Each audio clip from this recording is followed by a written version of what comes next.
Venga, pues ya estamos bienvenidos y bienvenidas todas a este segundo capítulo de este podcast llamado Inventario de Chiapas Paralelo. Este podcast que de reciente nacimiento, que tiene la idea pues de exponer algunas ideas desde lo histórico, desde lo medioambiental y sobre todo lo social, todo enfocado a Chiapas, ¿no? Necesitamos más podcasts, más contenidos que se hablen de Chiapas. Y recordarles que el primer capítulo pues ya se grabó, fue con José Sarmiento, un historiador de la UNICACH, en la que hablamos sobre la comandante insurgente Ramona, a 15 años de su fallecimiento, y pues de lo poco que pudimos investigar, poco mucho, pues dimos algunos puntos de vista que nos inquietaban. Justo mencionarles que este capítulo va a estar, en lo personal me parece muy bueno, porque desde que antes que entráramos a grabar, pues ya estábamos platicando ahí con el buen compañero sobre algunos temas que nos inquietan. El día de hoy vamos a hablar con Andrés Hernández.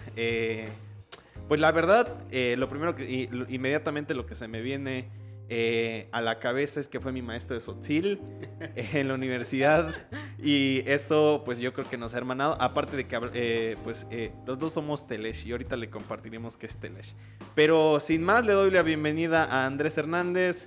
Compa, ¿cómo estás? Pues encantado de estar en esta tarde, esta noche, ¿no? Es un gusto, muy cómodo volver a verte luego de tanto tiempo, ¿no? Desde la universidad. Desde la universidad. O desde esas clases de Tzotzil que mencionas. Claro, que justamente me regañaba porque la verdad no me acordaba de mucho. Pero pues para hacerle un pequeño abstract de Andrés, pues él estudió comunicación. Antes, cuando él nos impartía las clases de Tzotzil, más o menos pues platicamos algunas cosas. Sé que tiene muy, muy, muy presente el tema en su comunidad, inclusive en su Facebook. Él se pone que es de Chiquinibalbó, que es una comunidad de Sinacantán, que es un municipio de los Altos de Chiapas. Él es indígena Tzotzil, si no mal recuerdo. Exacto, soy de la comunidad de Chiquinibalbó, y de ahí surge el nombre artístico de Andrés Tachiquini. Exactamente, y justo, es licenciado en comunicación. Yo lo quiero presumir, es justo Premio Nacional de la Juventud en 2020-2021, y un amigo que la verdad me veo en una introspección con él, porque justamente se ha dedicado a enaltecer pues a la comunidad y sobre todo a la cultura Tzotzil, y que de eso vamos a hablar un ratito, porque justo nos estamos ya entrando en debate. Pero primero cuéntanos, Andrés, ¿cuántos años tienes? Ahorita, ¿qué estás haciendo? Cuéntanos un poco más. Bueno, pues mi nombre es Andrés Tachiquini, o muchos ya me conocen con ese nombre. Actualmente tengo 23 años y bueno, mis actividades han sido un poco diversas, dispersas, ¿no? Algunas indisciplinadas, pero dentro de mi actividad primordial en estos últimos años, principalmente estos años de 2020-2021, es el incursionar en el mundo de la creación de contenidos para plataformas digitales en Tzotzil. Es decir, yo en el 2020 creé una serie de videos que promueven la alfabetización en la lengua Tzotzil, y una serie de charlas que se llama Chiltac Compañeros, que son entrevistas, videocharlas grabadas en Tzotzil, traducidos y subtitulados al español, y son dos proyectos con los cuales me di a conocer en medios digitales, y la cual es lo que me ha dado conocimiento principalmente al interior de las comunidades, que eso es a mí lo que me preocupa, ¿no? Ser un referente tal vez, o por lo menos tratar de inspirar, de motivar a más jóvenes compañeros a seguir estudiando, a que aprendan a leer y escribir en su lengua. Claro, hablábamos hace unos, nuevamente antes de entrar, de a veces de los privilegios, ¿no? Justo pensábamos en lo que no... Bueno, pues es que hay un punto en el cual yo quiero destacar un poco, ¿no? Como tú dices, ¿no? Es como que no todos estamos en el mismo plano, ¿no? Por ejemplo, ha habido mucho, ¿no? Yo soy de una, como mencionaba, ¿no? Soy de una comunidad indígena, soy de una comunidad tzotzil, del municipio de Sinacantán, Chiapas, pero esa comunidad no es como esas comunidades marginadas, sino ya es una comunidad que ya tiene un avance, tal vez no de las mejores comunidades de Sinacantán, pero es una comunidad que ya tiene todos los medios, o los medios básicos, los servicios básicos, y aunque a veces cuando se habla de una comunidad indígena todos creen que todos andan en burro, ¿no? Que todos andan en caballo, todos Claro. comen con los animalitos, ¿no? Y bueno, esa es como son mitos, ¿no? Que por ejemplo yo siempre digo es que a veces cuando una persona ajena a la lengua, ajena a una cultura originaria, pues cuando hablan de una comunidad o de una persona indígena, pues todos los quieren meter en un mismo costal, ¿no? Claro. Sí, sí, es totalmente cierto. Ahorita Andrés está siendo, bueno, el compa está siendo un poco modesto, pero antes de la licenciatura en comunicación ya habías tenido trabajo en comunidad, o sea, me acuerdo que me decías que ya tenías trabajos en casas de la cultura. Sí, Ajá. de hecho, el primer trabajo que tuve así con una asociación civil fue en el 2017. Bueno, ya era parte del montón que decía que la lengua y la cultura tzotzil pues no aportaba nada al desarrollo personal y profesional. Que no aportaba nada. Yo era de esa idea, ¿no? Y hay todavía jóvenes que siguen con esa línea de que la lengua y la cultura tzotzil ya no aportaba la vida profesional, ¿no? Que es como que un retroceso, el solo quedarnos con el tzotzil o aprender a leer y escribir en tzotzil. Y entonces yo estaba bajo esa línea, también ya iba por ese rumbo, pero por invitación de mi hermano a unos cursos de creación literaria en San Cristóbal, ahí dio un giro de 360 grados mi perspectiva y mi visión de mi contexto, y ahí terminé trabajando con una asociación civil para impartir clases de lectoescritura.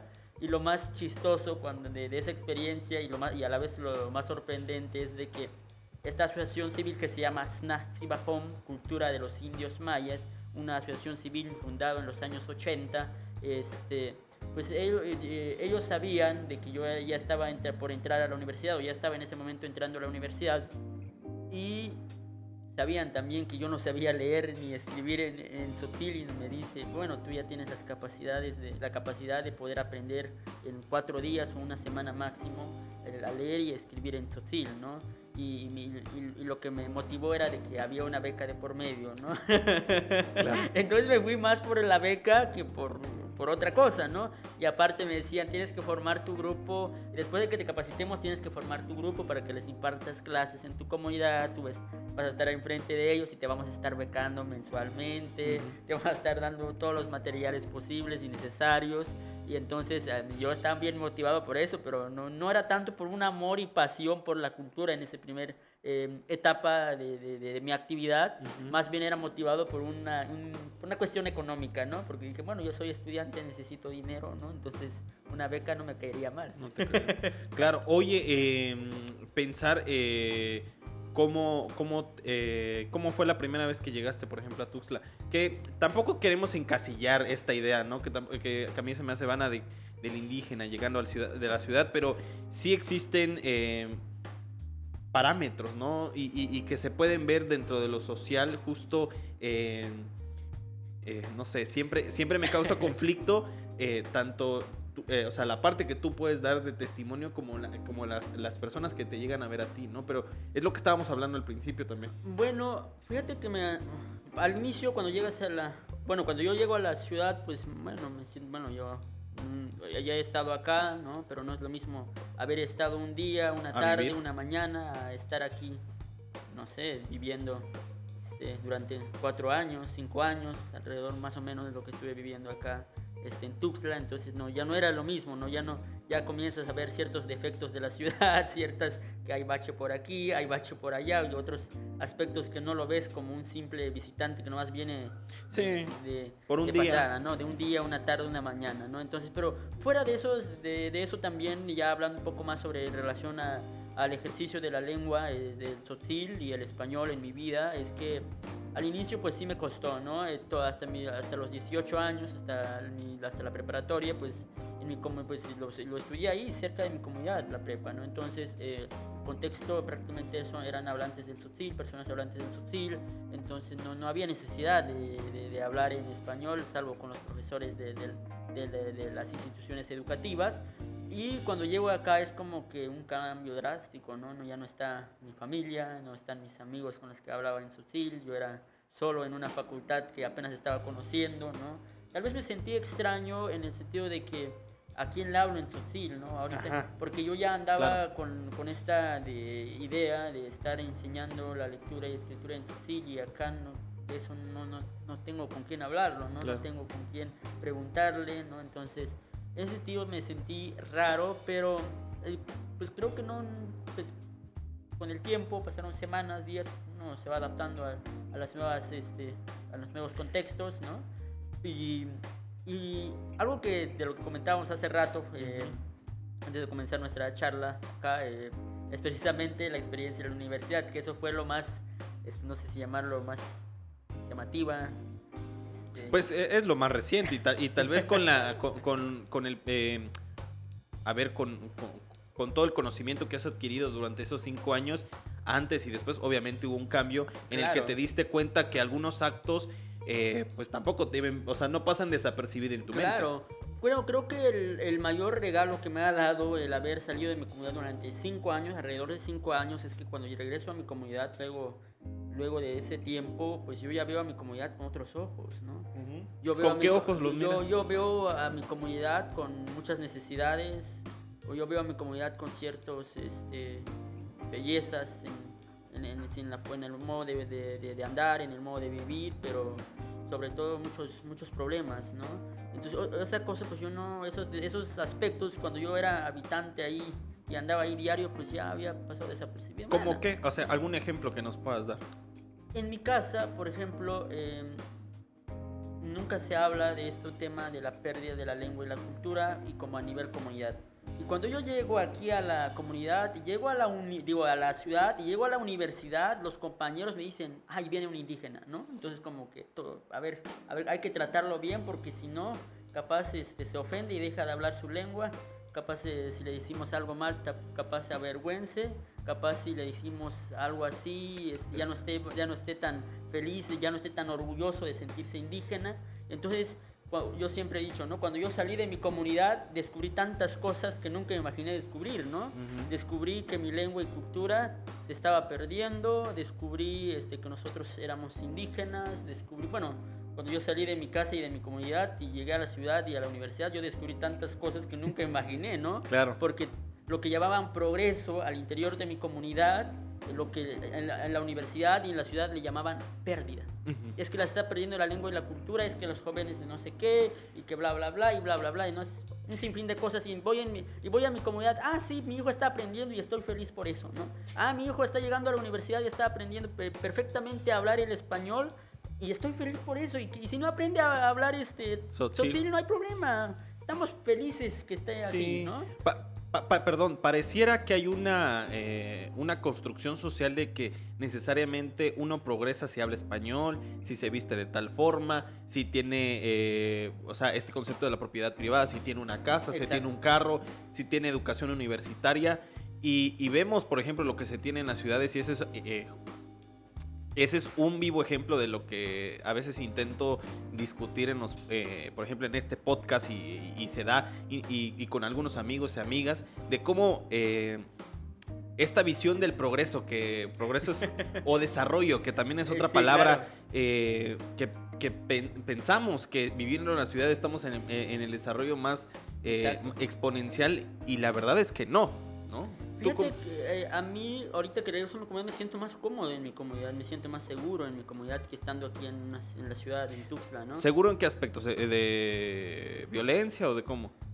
Bueno, en todos los sentidos, por ejemplo, principalmente de violencia, ¿no? Por ejemplo, ando en mi comunidad ya 12, 1 de la noche y no me pasa nada, ¿no? Aquí en la ciudad, no sé, lo dudaría un poco en salir, ¿no? Entonces, también me siento en familia, en una comunidad, en la comunidad donde yo vivo no es una comunidad de 4.000, 5.000 habitantes, creo que llega como a 1.000, 1.500 a lo mucho y exagerado.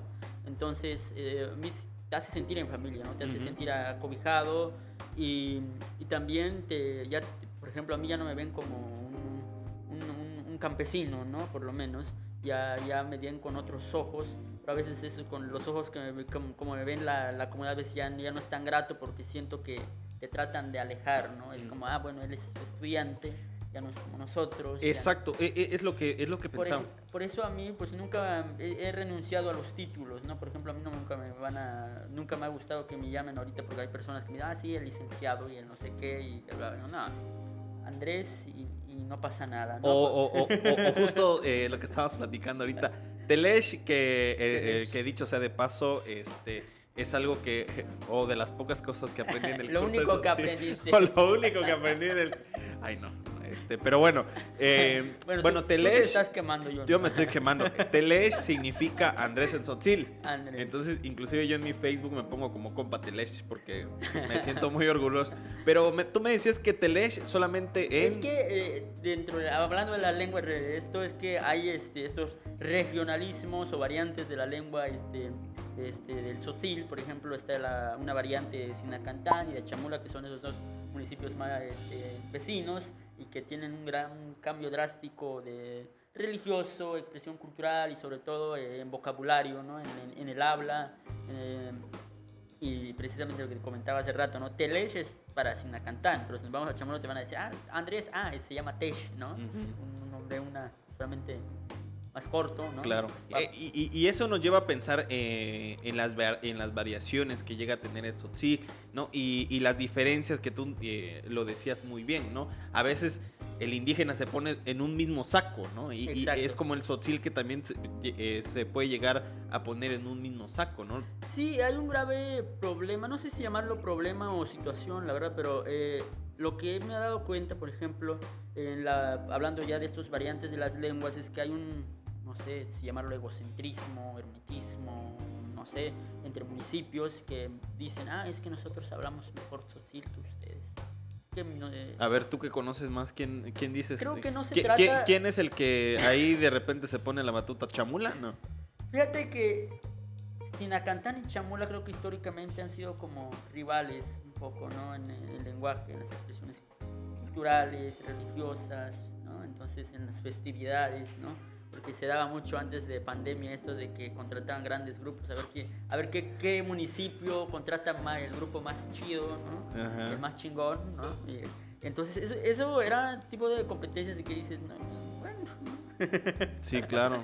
Entonces hay una rivalidad entre municipios, que es que yo me he visto mejor que tú, es que mi ropa cuesta más caro que el tuyo, pero el mío es más bonito y que el otro.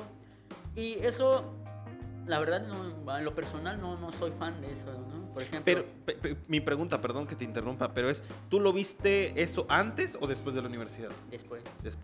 Uno, estando haber egresado en la prepa, pues creo que no me dio las herramientas necesarias para darme cuenta de ese hecho, ¿no? Ya me di cuenta cuando yo comienzo con mi serie de charlas que me mencionaba y ya me daba cuenta y muchos me decían, algunos investigadores, ¿no? Que no tiene una visión tan tradicionalista de que hay que defender lo mío y el de nadie más, ¿no?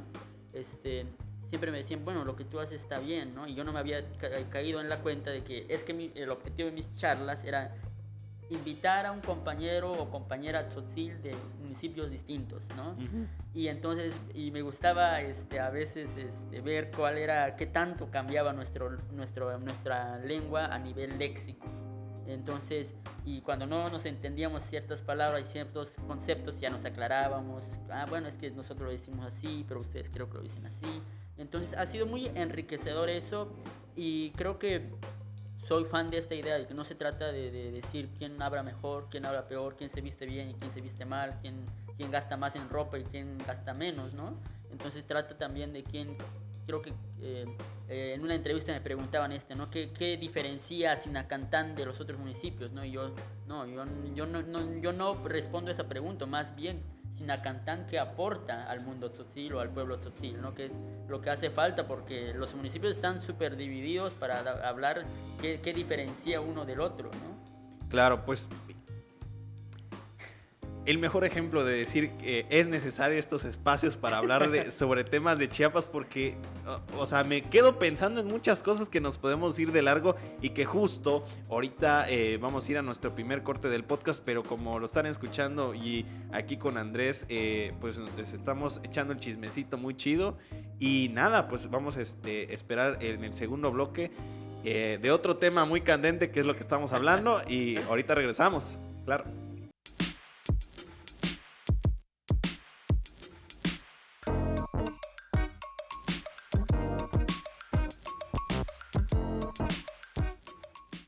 Venga, pues ya estamos en este segundo bloque aquí con una amena charla y la verdad es muy cómoda charla, como lo mencionaba Andrés.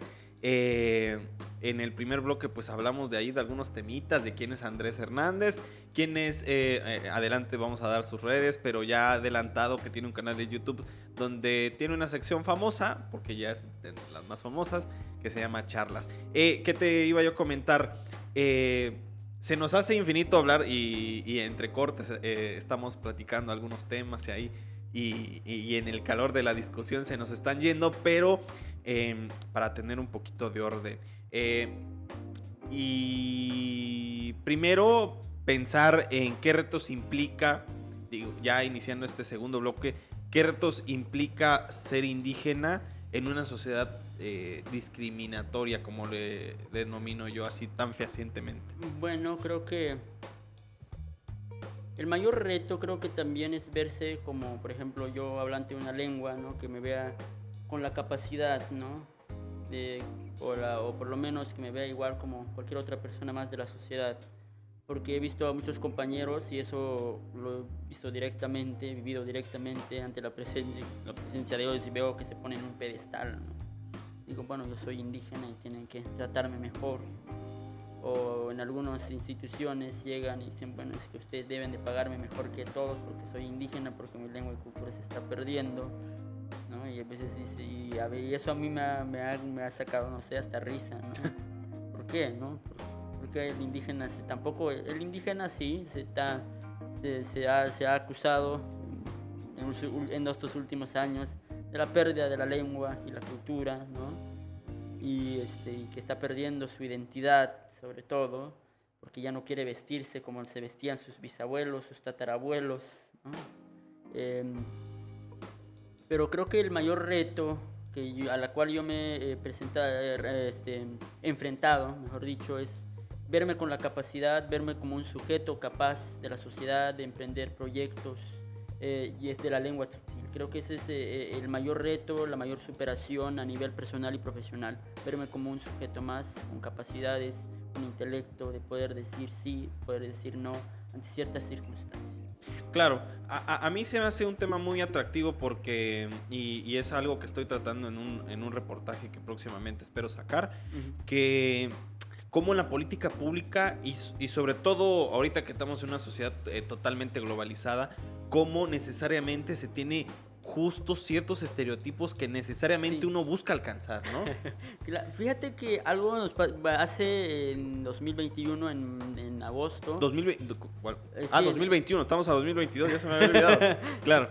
Entonces, en agosto de 2021, me invitó el Instituto Mexicano de la Juventud para una charla que era Miradas Ancestrales desde las Juventudes. Y ahí estuvieron presentes varias instituciones, principalmente los pueblos indígenas, y había un representante del Instituto de Pueblos Indígenas y nos preguntaban, ¿no? De cuáles eran nuestras preocupaciones, cuáles eran nuestros proyectos, por qué nos motivaban nuestros proyectos, ¿no? Y yo dentro de mi discurso pues no halagué a ninguna institución, ¿no? Ni mucho menos al INPI, porque todos mis proyectos han sido pues desde iniciativa propia, proyectos independientes, ¿no? Y eso al INPI, pues bueno, está bien, ¿no? Y al final me dice, bueno, es que ustedes también deben de acercarse para que nosotros lo podamos apoyar, porque si nosotros podemos apoyarlos, ¿no?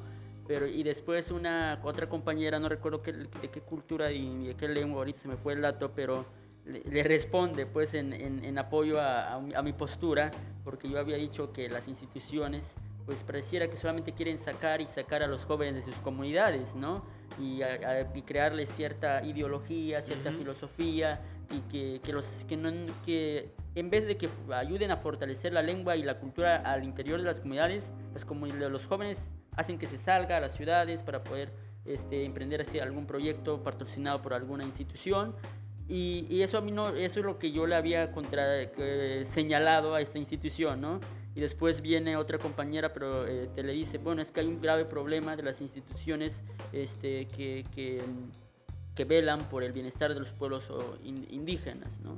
Que nos ven como sujetos a las cuales hay que defender, a las cuales siempre hay que proteger, porque pobrecitos están perdiendo su lengua y su cultura, no nos están viendo como comunidades capaces de velar por nuestro propio bienestar, porque creen que ustedes, por ser una institución federal o estatal, pues ustedes deben de estar protegiéndonos, y nosotros no queremos que nos protejan, más bien queremos que nos vean como sujetos capaces, sujetos con intelecto de poder cambiar nuestro contexto, sí, ¿no? Yo justo me pongo a pensar a veces esta idea del tema de usos y costumbres que se tiene ya aplicado en algunos estados, en la que necesariamente no lo quiero llamar como la cultura dominante, pero sí lo quiero llamar como ese patrón particular en la que necesariamente se tiene que comprender de alguna forma, y esta forma establecida del mestizo, digo, forma muy puntual, ¿no? ¿Por qué? Ajá. Porque en el caso de Oshchuk, por ejemplo, ¿no? De que al final de cuentas un sistema político tiene que ser el mismo, que parta de todos, sin discriminar si te gustaba el partido o no. Y cuando entra, por ejemplo, el tema de usos y costumbres, es un tema inclusive de incomprensión, y eso fue hace casi 6 años, o sea, no tiene mucho. Sí, eso fue algo que yo siempre he platicado. Perdón, hace 3 años, ahorita que me acuerdo. Algo que yo siempre he dicho respecto a esto de los usos y costumbres, ¿no? Bueno, muy bonito y todo, ¿no? Pareciera que te lo pintan todo bonito. Siempre he dicho que a las comunidades indígenas pareciera que son perfectos, que no deben de perder nada, que no deben de dar un paso más hacia adelante, pero que pueden dar un paso hacia atrás, sí, porque lo que perdieron quedó atrás y pueden regresar por ella, ¿no? Pero hacia atrás no, porque si van hacia adelante y si hay un progreso, van a perder su identidad, van a perder su cultura, van a perder sus costumbres, ¿no? Porque ellos son perfectos, porque tienen una conexión muy bonita con la naturaleza, que hacen fiestas muy bonitas, bueno, un sinfín de cosas, ¿no? Y te dices, yo quiero vivir en una comunidad, ¿no? Qué bonito, qué lindo, ¿no? Y cuando ves, pues no es como te lo pintan, como ¿no? te lo pintan.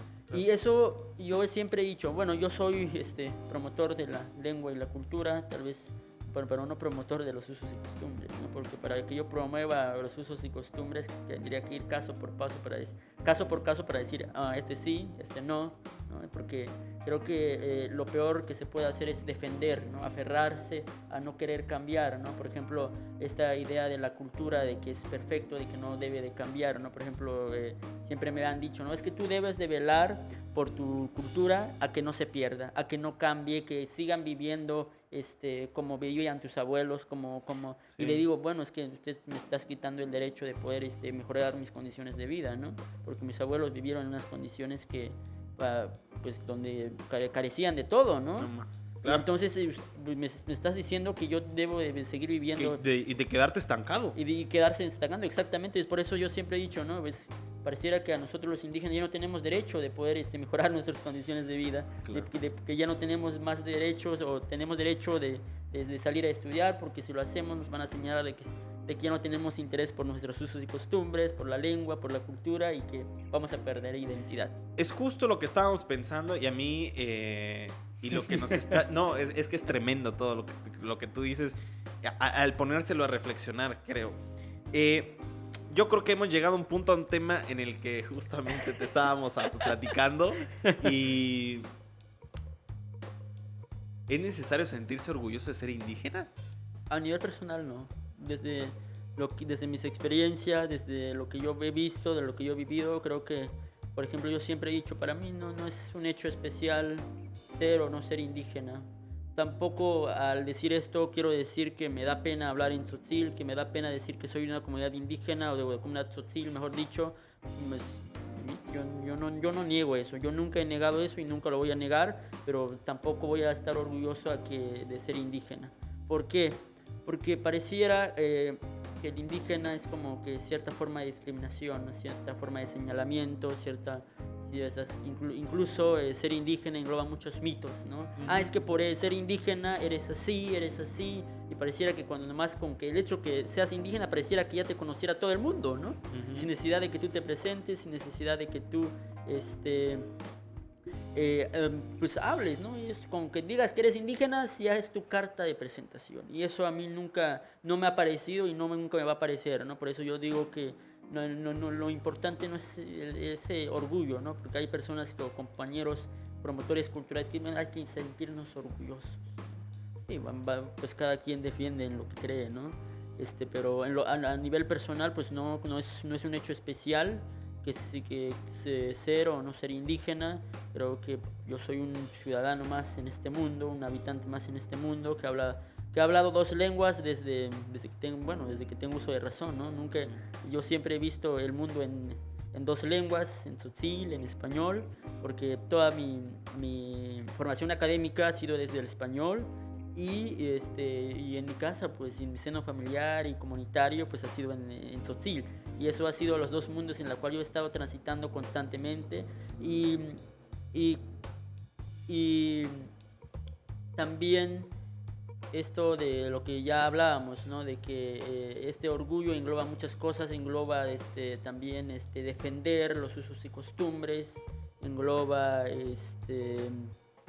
hablar de defender la cultura, cosa que es indefendible, es algo que nunca se debe hacer. ¿Por qué? Porque regresando a lo que decíamos, pues la cultura no es una cosa estancada, es una cosa en movimiento, es algo que está en constante acción, ¿no? Nunca puedes estancar la cultura y decir no puede dar un paso hacia adelante porque se va a perder la cultura, ¿no? Sí. Creo que eso es y luego es un tema que a veces se nos olvida en la historia, ¿no? De que hasta qué te gusta y lo queremos ver hace 100 años, comenzamos a ver a la cultura ya despegada de estas obras de arte hace 100 años, o sea, que tampoco cultura, es mucho, ¿no? O sea, la alta cultura. Y ya nos dimos cuenta que el concepto de cultura está en la vida, en el día a día, ¿no? Sí, claro. Y son estas transformaciones que hasta a veces se nos olvida, ¿no? De que... Sí, algo interesante a la cual creo que todos todavía no estamos conscientes, ¿qué es realmente la cultura, ¿no?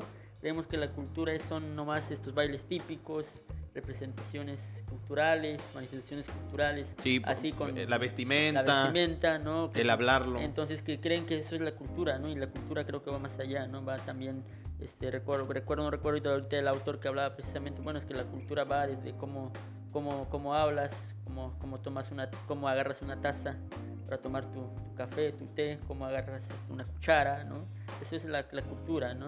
Pero entonces eso ya es una concepción más actual, ¿no? Ya alejado de lo que tú dices, esta idea tradicionalista, ¿no? De que la alta cultura y la cultura del pueblo, ¿no? Que Yo te quisiera preguntar, y tú lo mencionabas en el anterior bloque, de cómo te llegaban a ver, cómo te llegan a ver ahora al final de cuentas, la comunidad en la que vives y sobre todo seguramente en la cabecera municipal y algunas cuestiones ahí. Mi primer pregunta es cómo ¿tú crees que es un acto discriminatorio tal vez entre propios indígenas? Obviamente existe la discriminación entre propios indígenas.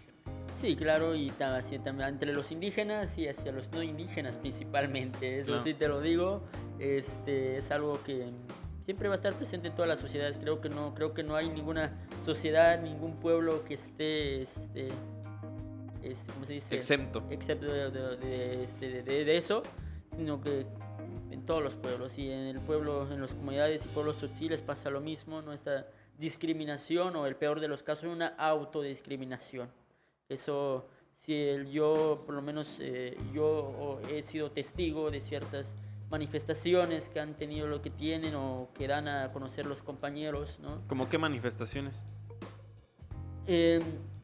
Por ejemplo, esto de que, bueno, es que yo soy indígena, es que yo soy de tal lugar y sé que no voy a poder, ¿no? Pareciera que solamente es cierto desánimo, pero uno dice, bueno, está autosubestimando sus capacidades.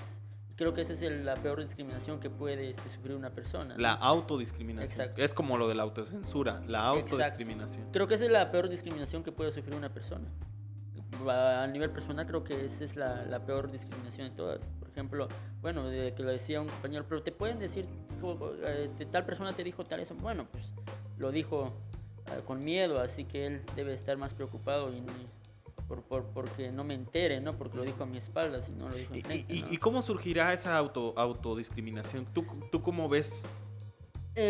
Pues creo que es producto del sistema educativo principalmente, porque al interior de las instituciones educativas, como mencionaba hace rato, pues no está presente la lengua tzotzil, no está presente la cultura tzotzil. Pareciera que cuando entras al salón de clases y hablas ya con el profesor, ya pareciera que ya eres otra persona, ya una persona que debes de olvidar lo que te dicen en tu casa, cómo nombran ciertas cosas, cómo explican ciertos fenómenos, sucesos en tu casa, ¿no? Y eso lo debes de olvidar prácticamente al entrar a la escuela, y entonces los libros de texto pues están en otros contextos, ¿no? Hablan de ciudades, hablan de personas con dinero, hablan de ciertas experiencias que un joven de una comunidad pues nunca va a poder vivirlo, ¿no? Tal vez por sus condiciones, y entonces creo que desde esos contextos se fomenta esta autodiscriminación, ¿no?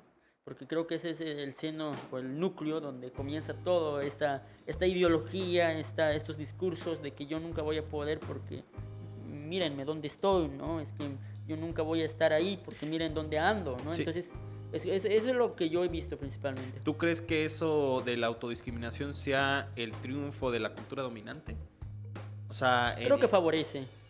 Creo que aporta a eso, ¿no? Creo que no favorece a la cultura dominante, no aporta a las culturas minoritarias, pero sí a la cultura dominante. Sí, o sea, lo planteo en el aspecto de que desde principios de los años 20, 30, 40, justo se tuvo una política nuevamente de decir el mexicano es, moreno, o la raza de bronce, es católico, es de este estatus, va a aspirar a este estatus y ya. Y sí, por mucho tiempo, inclusive hubo una política pública en Chiapas que nos mencionaba José Sarmiento, hay que me disculpe José, que Victorico Grajales, por ahí de esas décadas, comenzó a prohibir a la gente hablar su lengua y vestirse de su forma, porque necesariamente el mexicano tenía que ser así. Sí, exacto, y fíjate que hay algo interesante, por lo menos todavía me tocó, no sé actualmente cómo siga ahorita en las aulas escolares de mi comunidad, pero por ejemplo, en los años en el que a mí me tocó estar, pues hay ciertas bromas de profesores de que, no hables en tu lengua porque capaz me digas una grosería, no hables así, o ya me dijo tal cosa y no le entendí porque habla en su lengua y no sé qué, ¿no? Pareciera que lo dijera en broma, pero entre broma y broma, pues la verdad se asoma, ¿no? Y entonces ese tipo de expresiones de ciertos profesores con la cual yo tuve contacto en las aulas, pues creo que ahorita me lleva a pensar muchas cosas, ¿no? ¿Cómo afectó? Tal vez a mí ahorita pues ya lo llevo a un nivel de análisis, pero imagínate para los compañeros que nomás se quedaron con el nivel secundaria o preparatoria, lo mucho, ¿no? Entonces, algo grave, creo. Claro. Justo me parece muy interesante. Me pareciera mentira, pero me parece muy interesante. Y me pongo a pensar en el podcast y yo digo, pues ya triunfó. Ya triunfó porque, o sea, el nivel de análisis, el nivel de lo que está, o sea, al menos lo que yo estoy escuchando es justamente lo que quiero que escuche la gente. O sea, la gente se queda muy acotada a ciertos temas que necesariamente se va con lo primero que ve y ya se olvida de todo, ¿no? Sí, claro. Y yo creo que, por ejemplo, hablar y lo que para la gente que obviamente no nos escuchó antes, pero yo le decía, pues a veces no se llega a ninguna conclusión, solo se analiza, ¿no? Sí, creo que ese es algo, por lo menos al llegar a un nivel de análisis, creo que es ganancia y un gran avance, porque pareciera que estos conceptos no se hablan desde ningún medio, y entonces creo que si nadie lo hace, pues creo que hay que hacerlo nosotros, Hay ¿no? que O hacer. alguien lo tiene que hacer al final de cuentas. Alguien lo tiene que hacer. Pues agradezco nuevamente a Andrés que seguimos y a las personas que nos escuchan y nos ven en YouTube. Y pues nos vamos de este segundo bloque. Iniciaremos con el tercero, con ya cerrando con la participación de Andrés en esta plática muy amena. Y pues nada, muchas gracias. Gracias a ti, un gusto estar aquí, muy cómodo en la plática. Claro, claro.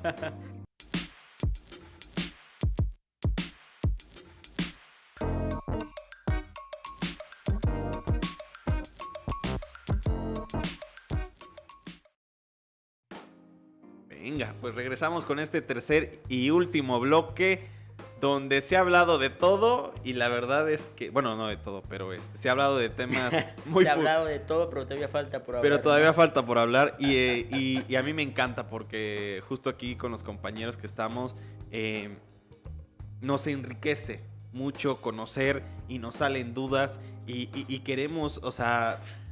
Queremos seguir porque es un tema que en lo personal, a las 5 personas que estamos acá, dos aquí enfrente y 3 allá atrás, pues es provechoso y ves cómo van haciendo nuestra curiosidad sobre el tema. Te preguntaban justo mis compañeros sobre el tema del reconocimiento. ¿Tú cómo ves ese tema? El reconocimiento por parte del Estado mexicano, bueno, del gobierno mexicano hacia las comunidades indígenas. ¿Tú cómo ves? Bueno, pues como ya lo mencionaba hace rato cuando surgió esa pregunta, pues creo que sí, está ante la ley, pero no ante la realidad, está reconocido en papel y todo lo que tú quieras, pero vas a las comunidades y vas a darte cuenta que eso no existe, ¿no? Existe nomás en letritas, ¿no? Existe nomás en papel, pero... Y tal vez hasta como una forma de quedar bien.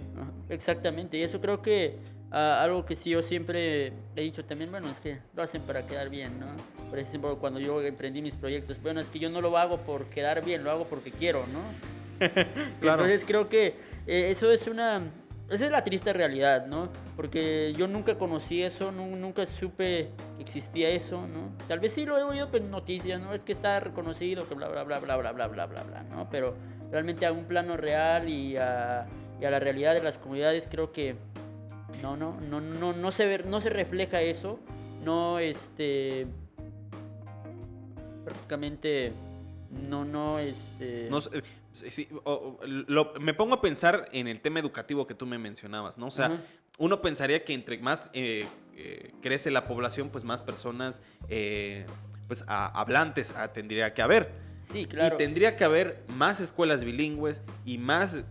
pero te das cuenta, por ejemplo, en Chiapas, que cierran la Jacinto Canec, que de repente quieren cerrar la Matumatzá, que ya no hay... que no contratan a los maestros adecuados. Porque, fíjate, hablando ahorita retomando el tema de las escuelas bilingües, por ejemplo, hay una comunidad cercana de mi comunidad que me decía, supuestamente bilingüe, ¿no? Digo supuestamente porque no lo es. El título ahí dice, el nombre de la escuela dice escuela bilingüe no sé qué, ¿no? Ahí está el nombre. Pero en términos real no es bilingüe, ¿no? Y después que tuve contacto con algunos compañeros ya en la secundaria, porque esa es una escuela primaria bilingüe. Ajá. Y bueno, yo creí que habían aprendido algo en tzotzil y sabían leer y escribir bien en tzotzil, y después decían, no, sí hay libros, pero el profesor no quería tocar esos libros, pero por no sé qué razón, ¿no? Nunca nos enseñó. Sí hablaba tzotzil, sí uno de ellos hablaba, los demás no hablaban, y creo que porque no hablaban todos, pues no nos enseñaban en tzotzil, ¿no? Y ahí sí habían materiales uno que otro ahí, pero nunca vimos ese material más que ahí puesto en el pedestal, ¿no? Ahí en los estantes, de hecho. Ah. Pues ajá, sí. Y entonces creo que retomando a lo que habíamos comentado en el bloque anterior, pues es precisamente eso, ¿no? Que creo que uno de los lugares donde se debe reflejar esto del reconocimiento que estábamos hablando, pues debe ser desde las instituciones educativas al interior de las comunidades, porque las primarias que hay por mis rumbos, la mayoría, pues son con estas escuelas federales. Tiene el mismo plan de estudios que la ciudad y una comunidad que hablante de alguna lengua, ya sea el tzotzil, el celtal o cualquier otra lengua, ¿no? Entonces es lo que en lo personal me ha preocupado, ¿no? Porque como no favorece para nada, ¿no? Es como que Sí, esa tarea de la alfabetización en la lengua tzotzil solo se ha dejado ante ciertas instituciones, principalmente asociaciones civiles que son las que impulsan acciones, programas para promover la alfabetización en tzotzil, en celtal y en las otras lenguas, pero no desde las instituciones educativas, que es donde debe de florecer estas enseñanzas, aprendizajes. Claro, entonces pues te dices como una gran farsa, ¿no? Una gran farsa, ¿no? Digo, tampoco queremos ser extremistas bueno, igual y sí somos incendiarios. O sea, pero pensar en cómo es sobrellevar el tema. O sea, no sé, tal vez en unos 100 años, 200 años o tal vez más, pues poco a poco vamos a ver cómo, digo, ahorita existen lenguas en peligro de extinción, como existen plantas y Sí, claro. animales. Que están catalogadas en peligro de extinción. En ver a 200 años, pues como al camino que vamos, ya no van a ser una o dos, sino tal vez van a ser 15. Chiapas tiene 13 y de las 13 creo que 3 o 4 ya están en peligro de extinción. Sí, algo interesante que pasa con las lenguas es que se va diluyendo poco a poco con el español.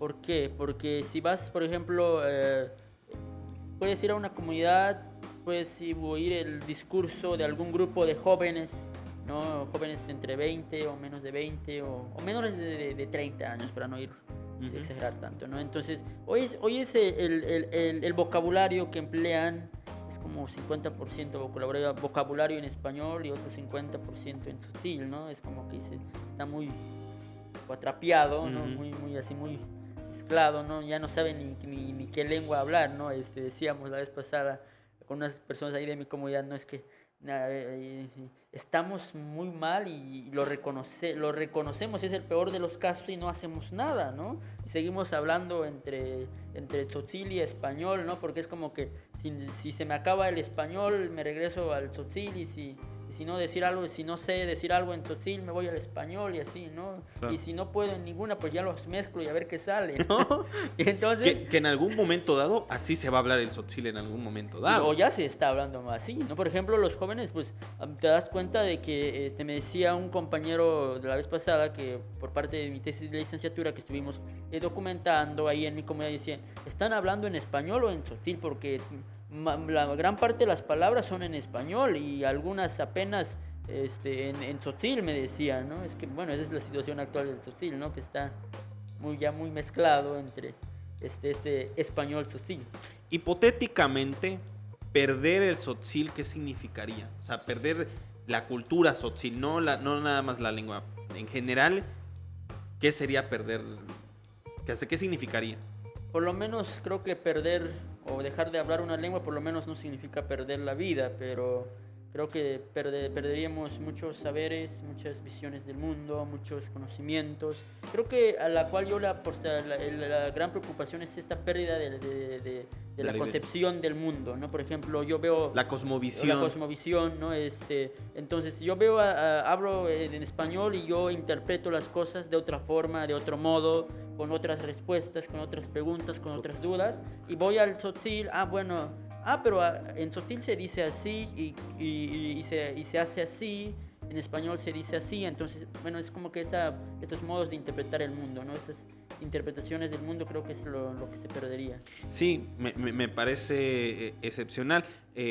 Gus tenía ahí una pregunta también que mencionaba, y también lo escriben, ha cambiado también el modo de escritura, ¿tú crees? De por sí, hablarlo resulta más fácil que escribirlo. Claro está, pero bueno, en algunos casos, el inglés es otro rollo, pero en escribirlo, ¿cómo ves ese fenómeno? Bueno, un grave problema. Creo que es una de mis preocupaciones, por lo menos a mí que me ha enfocado mucho en la promoción cultural, en fortalecimiento de la lengua, principalmente, pues es un tema que me preocupa a diario, ¿no? ¿Cómo puedo seguir implementando, cómo puedo seguir motivando a los jóvenes a que aprendan a leer y escribir, cómo puedo convencer a las madres y padres de familia a que manden a sus hijos a un curso para que aprendan a leer y escribir, que no los manden a trabajar, que los manden a un curso? Imagínate, ¿cómo yo convenzo a esos padres a que envíen a sus hijos? Porque lo digo porque como el curso que yo estuve dando en el 2017, 2018 y 2019, tuve que hacer eso, invitar a los padres y madres de familia, decir, ¿por qué no me envía a su hijo o su hija al curso que voy a dar para que aprenda a leer y escribir en tzotzil? No es que tiene que ir a trabajar, a ayudarnos con los quehaceres de la casa, ayudar a su padre a cosechar la milpa o cuidar la milpa, bueno, un sinfín de trabajos, ¿no? Y dice, ¿y yo cómo le digo eso a esa persona, a esa familia? No lo mande a trabajar, mándalo conmigo para que aprenda a leer y escribir en tzotzil, ¿no? Entonces me decían, pues bueno, es que no, porque como ya está en la primaria, está en la secundaria, pues ahí sí le damos chance, ¿no? Ahí le damos chance, pero para algo más, pues ya no, porque nos tiene que ayudar y nosotros no tenemos los medios para que solamente se la pase estudiando. Claro.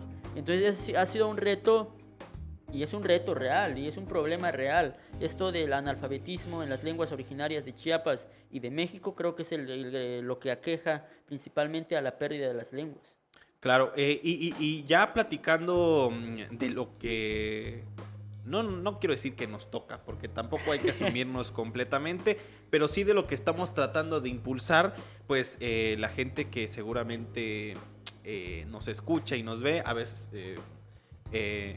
ubica a Andrés, tal vez por algunos contenidos que ha hecho, y yo sí lo quiero remarcar, que es esa parte de la unión entre el comunicólogo y la unión entre promotor cultural y esa sincronía que se tiene para impulsar y hacer algo como de alguna forma pues dejar y no quedarse en decir, bueno, lo hubiera hecho, bueno, porque al final de cuentas sí tenemos preocupaciones. Es como el tema de Friday for Future, que mucha gente dice, no, pues critica a Greta Thunberg, ¿no? De que se tiene que ir a la escuela, ¿por qué falta? Porque tal vez son esas acciones que tal vez para ella el mañana ya no existan, ¿no? Pero... bueno, tú estás haciendo lo de charlas, que ahorita vamos a hablar sobre eso. Acabas de ganar el Premio Nacional de la Juventud, que también es algo que no se tiene que pasar desapercibido, pero también has actuado, también has incursionado en algunos otros rubros. Cuéntanos un poco más para que la gente te conozca. Bueno, dentro de mi actividad con la cual comencé es en el ámbito literario. Comencé escribiendo algunos poemitas, algunos cuentitos por aquí andan rondando por ahí. También lo que comentaba, ser instructor comunitario, impartir clases de lectoescritura en tzotzil, que es de lo que me enamoré en un primer momento y creo que sigo enamorado de ese quehacer al interior de la comunidad. Creo que el haber estudiado la licenciatura en comunicación creo que me amplió más la visión del mundo, me despertó otras habilidades que nunca me imaginé que yo pudiera llegar a, por ejemplo, de lo que mencionabas, ¿no? Actuar en una película. Y eso llegó por una invitación de una persona que yo conocía y dije, bueno, tú cumples el perfil, ¿no? Están solicitando jóvenes hablantes del tzotzil, ¿no? Que estén por aquí por San Cristóbal, por Chamulas, Sinacantán, ¿no? Entonces yo cumplía todo el perfil, ¿no? Solo era cuestión de poder... ¿Y te fue fácil actuar, no? Creo que fue un reto, fue un reto. Un reto. Y aparte porque nunca había tenido una experiencia actoral. Exacto. O nunca había tenido una preparación en ese ámbito artístico. Eso sí fue un reto, pero un reto bastante interesante con muchos aprendizajes. También he incursionado en la documentación audiovisual. De hecho, en época de pandemia, por parte de una asociación civil, pues me contrataron para dirigir un proyecto que se llama Ibajometic, de sonidos a grafías, que relata el impacto de la pandemia que tuvo en las comunidades tzotziles y tzeltales y cómo esta asociación civil que se llama Snacht Ibajom implementó cursos de lectoescritura en época de pandemia, porque no sé qué tan enterado estás, pero en las comunidades más alejadas de las ciudades el tema COVID es un tema que pasó desapercibido. Sí. Y sigue pasando desapercibido. Entonces ellos siguieron con sus actividades normales. Entonces esta asociación civil contactó a los instructores comunitarios y dijo, ¿van a poder dar clases? Sí, porque nosotros no, seguimos normal. Sí, a mí me tocó, digo, entre paréntesis, a mí me tocó ir a San Andrés Larrainzar hace un año justo y yo llegué con mi cubrebocas y creo que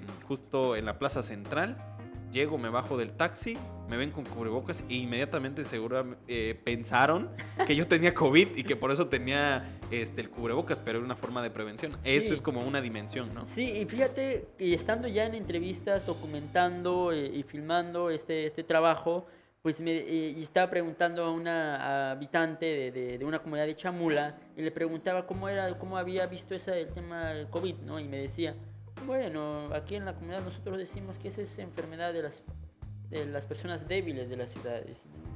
Entonces, de hecho acá me dice, una enfermera dice, ya no viene a trabajar porque no nos gusta que use cubrebocas aquí trabajando, porque dijo aquí por una asamblea de la comunidad, un acuerdo que pues si quiere venir a trabajar, pues que no use cubrebocas.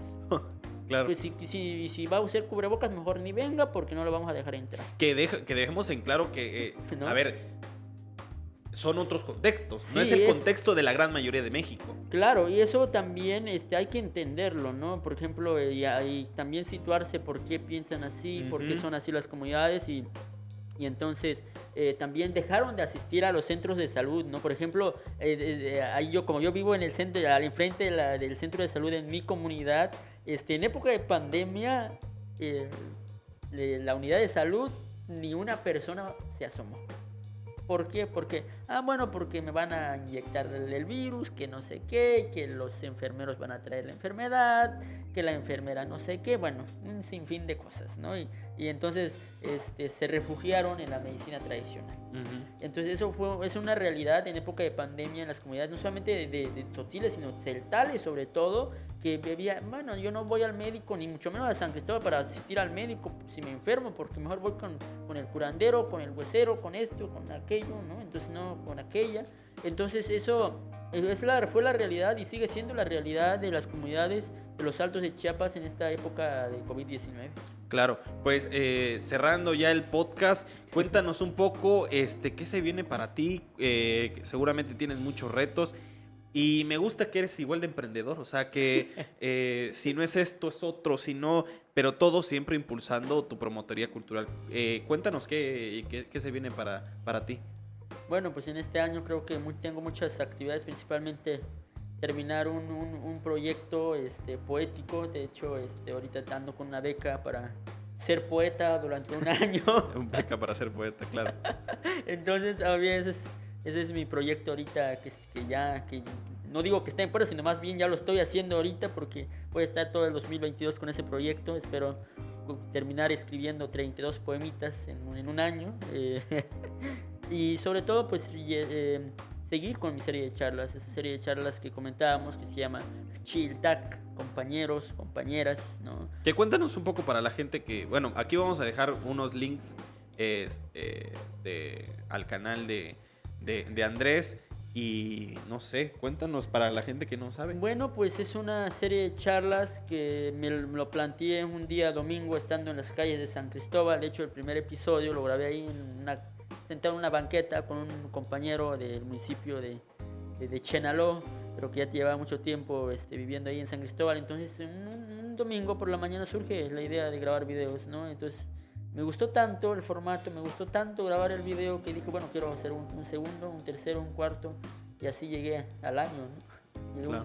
Entonces es una serie de charlas donde ponemos en diálogo, en discusión, en análisis temas actuales de las comunidades, por ejemplo, temas como lo que ya mencionábamos, ¿no? ¿Qué significa ser indígena para el indígena? ¿Cómo se autoconcibe el indígena? ¿No? ¿O qué significa ser tzotzil para el tzotzil? ¿No? Entonces Claro. ese tipo de temáticas es lo que abordamos, ¿no? Por ejemplo, cuál es el papel que fungen las mujeres al interior de las comunidades. Realmente el machismo todavía está en su florecimiento, sí, en las comunidades, o hasta qué grado está el machismo. Entonces son temas que he ido abordando en esa serie de charlas. Son charlas grabadas en tzotzil, completamente en tzotzil, y con traducción y subtítulos al español, que es lo mejor de todos, porque es para darle un poco más de apertura, no solamente enfocarme a los hablantes, aunque ese fue mi objetivo al plantearme, ¿no? Que eran contenidos dirigidos para los hablantes de esta lengua, pero después dije, no, mejor lo subtitulo por si algún fulano o sultano quiere verlo, ¿no? Que claro, no hable la lengua. Entonces esa es la serie de charlas la cual yo tengo mucho amor, mucha pasión, porque es un proyecto que lo aprendí muy motivado, ¿no? Porque Ese es el segundo proyecto que emprendí. La primera era una serie de videos que promovían la alfabetización en Tzotzil, que esa fue la primera, y entonces esta segunda fue como que la que dije, esta es la que yo necesito seguir haciendo, ¿no? Y aparte ahorita ha habido mucho interés por parte de muchos compañeros y compañeras, y me dicen, bueno, ¿qué necesito hacer o qué necesito para participar en tu serie de charlas, ¿no? Claro. Y fíjate que me ha llegado, de hecho para este mes ya me llegó la invitación, me dice un profesor ahí que es doctor, entonces me dijo, ya tengo resuelto el de este mes, ¿no? Entonces eso a mí me ha motivado, ¿no? He tenido mucho respaldo de los compañeros de decir, yo quiero participar, ¿puedo participar o no puedo participar? ¿O qué necesito para participar, ¿no? Y entonces eso a mí me ha motivado bastante. No. Fuera de que me hayan dado el premio por esto, la verdad, esto del Premio Nacional de la Juventud para mí es algo que se me cruzó en el camino, no es algo que me planteé, no es una meta que me tracé, ¿no? Para mí el Premio Nacional no ha sido una meta, ha sido uno más de mis logros, sí, que me ha dado un impulso, pero no más, ¿no? Creo que, claro, que a veces motivarse solamente por premios, pues creo que no nos va a llevar por ningún lado. Claro, a mí la verdad es que me maravilla escucharte, en especial porque ya ves resultados. O sea, ya ves que al principio son críticas, ¿para qué lo haces? Inclusive uno mismo se cohíbe, o sea, uno mismo dice, pero ¿por qué que a mí me pasa y me pasa en este proyecto, ¿para qué lo haces? ¿Para qué quieres hacerlo? ¿O cuánto ganas, no? ¿O cuánto ganas? ¿O qué ganas con hacerlo? Y infinidad de preguntas y pretextos que nos hacemos, pero tú ya, o sea, desde que te lo planteaste ahora, pues ya al final de cuentas marcha solo, o de alguna manera dices, bueno, esto nunca lo hubiera pensado hace un año, y el día de hoy pues ya lo veo ejemplificado. Para finalizar, ¿dónde te pueden encontrar la gente? ¿Dónde interactúas más?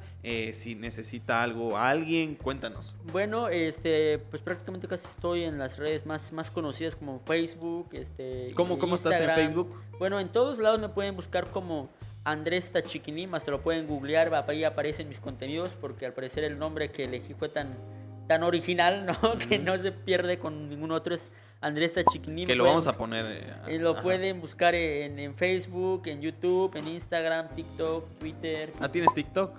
Sí. ¿Y qué tal?